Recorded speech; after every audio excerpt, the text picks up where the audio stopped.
Hello guys, in this video I'm going to show you how to create a new document in the Google Docs app. But before that, don't forget to subscribe and leave a comment down below, because at 10,000 subscribers I'm going to show you my whole YouTube revenue statistics and growth strategy. So without further ado, let's jump right into it. First you have to open up the Google Docs app.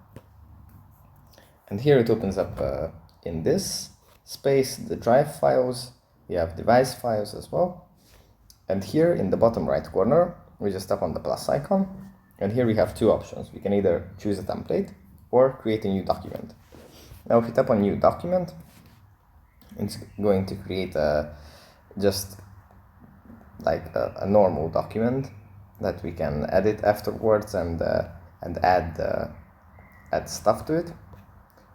And yeah, we can just edit it like this, tapping on the pencil icon. So yeah, that's pretty much it for this video. Hope it was helpful for you guys, and I'll see you in the next one.